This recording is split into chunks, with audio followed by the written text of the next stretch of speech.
샬롬. 오늘도 하나님 말씀 앞에 나오신 여러분 환영합니다. 우리 함께 기도하겠습니다. 하나님, 오늘도 우리에게 귀한 말씀 주시니 감사합니다. 이 말씀이 주는 놀라운 선물과 같은 은혜로 오늘도 살아가게 하소서. 말씀을 읽고 묵상할 때 우리 심령이 깨달아져서 용기와 기쁨, 소망으로 가득하게 도와주시옵소서.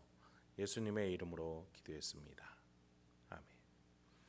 오늘 함께 살펴볼 말씀 에스더서 6장 10절에서 14절. 에스더서 6장 10절에서 14절까지 함께 보겠습니다. 오늘도 성실하신 우리 아버지 하나님을 찬양합니다. 스스로 높아지고자 했던 하만이었죠. 왕이 다른 일을 어떻게 높여야 되는지 묻는 그 조언을 구하는 가운데에 자기 자신이라는 우상에 휩쓸려서 왕처럼 보이게 해줘야 한다라는 자신의 욕망을 곧이곧대로 드러내게 됩니다. 여러분, 우리가 계속 살펴보는 바와 같이 이렇게 스스로를 높이고자 하는 자에 대해서 성경은, 특히 하나님은 그러한 자들을 아래로 내려가게 하신다라고 우리는 알고 있습니다. 제가 정중하게 말씀드려서 내려간다라고 표현했지, 성경은 굉장히 과격하게 심판하고 진멸하며 그들이 망할 것이다, 슬피 우며 이를 갈게 될 것이다, 이런 표현들로 말해주고 또 표현해주고 있습니다. 그렇기 때문에 우리의 삶의 태도에 대해서 우리는 분명한 자세와 또 태도를 가지고 있어야겠습니다. 신자로서 하나님이 다스린다는 원리를 믿는 자들로서 우리가 섬김과 사랑과 희생으로 나아가 하나님이 높여주시는 인생으로 나아가야겠습니다. 본문 10절 먼저 보겠습니다.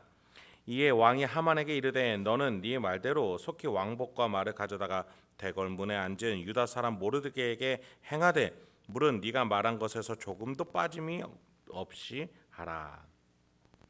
하만이 자신을 높이기 위해서 마련해 놓은 모든 것들을 모르드게를 위해서, 그를 높이기 위해서 쓰라고, 게다가 그 일을 직접 하만이 주관하라고 왕이 말하고 있습니다. 조금도 빠짐없이 하라. 여러분, 우리가 믿어야 되는 것은 하나님이 다스리는 방식입니다. 내가 만들어낸 실체가 없는 이미지로서의 하나님을 믿어서는 안 되겠습니다. 실제적으로 지금 이 시간에 운영되고 있는 하나님이 다스리는 방식을 우리는 믿는 겁니다. 우리가 믿기 좋아하는 구하라 그리하면 주실 것이다, 이런 방식의 구절만 딱 떼서 믿거나 또는 사랑하기만 하는 예수 그리스도를 내가 그려놓고 믿어서는 안 되겠습니다. 내가 중심이 돼서 나를 높이기 위해서 구하기만 하면 도움을 주고 기도하기만 하면 응답을 주시는 하나님을 만들어 놓고 우상을 섬기듯이 섬겨서는 안 되겠습니다. 오늘 본문에서는 분명합니다. 하나님을 중심으로 내가 어떤 방향을 가야 하는지에 대해서 분명하게 말해줍니다. 스스로 높아지고자 했던 하만은 내려가게 됩니다. 그리고 모르드게는 하나님께 사용받아 높아지고 있습니다. 모르드게는 하나님의 민족, 이 유다인을 위해서 죽을 위기가 있음에도 불구하고 머리에 재를 뒤집어 쓰고 베옷을 입고 궁궐 문 앞으로 나아갔습니다. 게다가 그 당시 페르시아 2인자 하만 앞에서 엎드리지 않고 절하지 않고 자신의 신앙을 지키려고 했던 것이 그의 인생이었습니다. 하나님은 이렇게 그러한 모르드게를 사용하고 계시는 것입니다. 그러니 저절로 높아지는 것이지요. 11절을 읽어보도록 하겠습니다. 하만이 왕복과 말을 가져다가 모르드게에게 옷을 입히고 말을 태워 성중 거리로 다니며 그 앞에서 반포하되 왕이 존귀하게 하시기를 원하시는 사람에게는 이같이 할 것이라 하니라. 여러분, 이것이 하나님의 원리임을 다시 한번 상기하시기 바랍니다. 자신만을 위해서 살아가는 자들이 아니라 민족을 살리기 위해서 죽을 고비를 마다하지 않고 나아갔던 모르드게, 그가 이렇게 하나님이 높여주시는 것입니다. 여러분, 이것은요 넷에 가서도 동일하게 적용될 겁니다.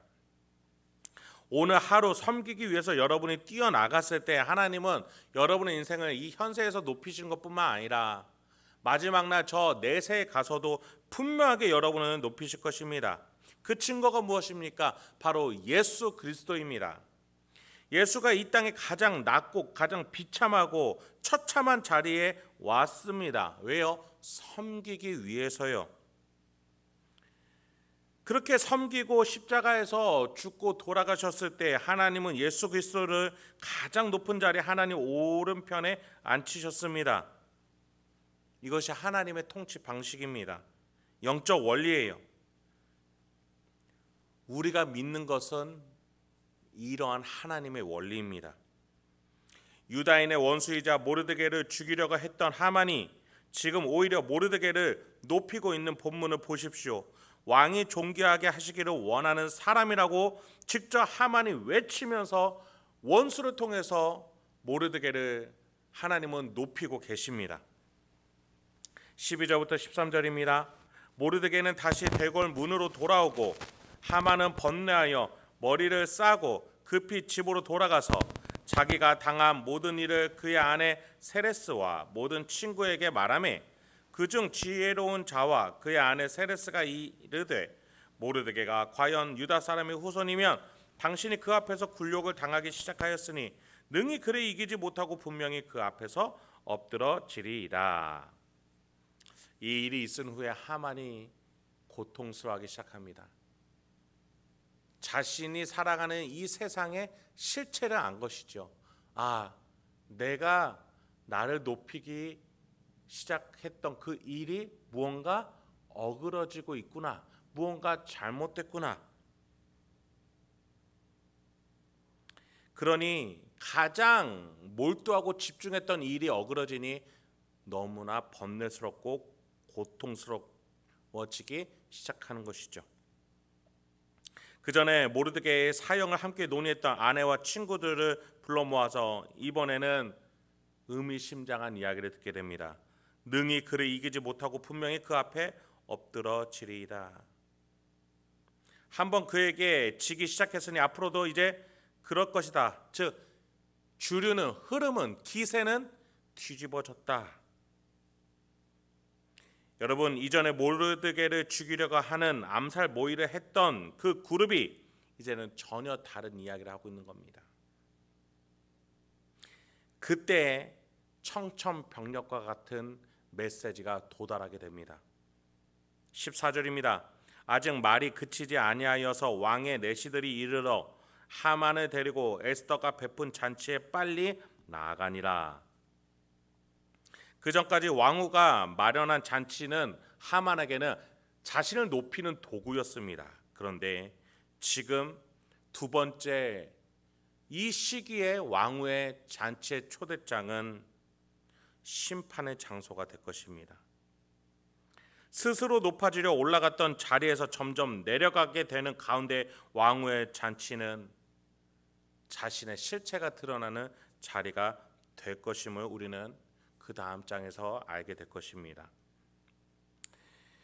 여러분, 내가 스스로 높아지려고 만든 것들은 반드시 나를 다시금 내려가게 만들 것입니다.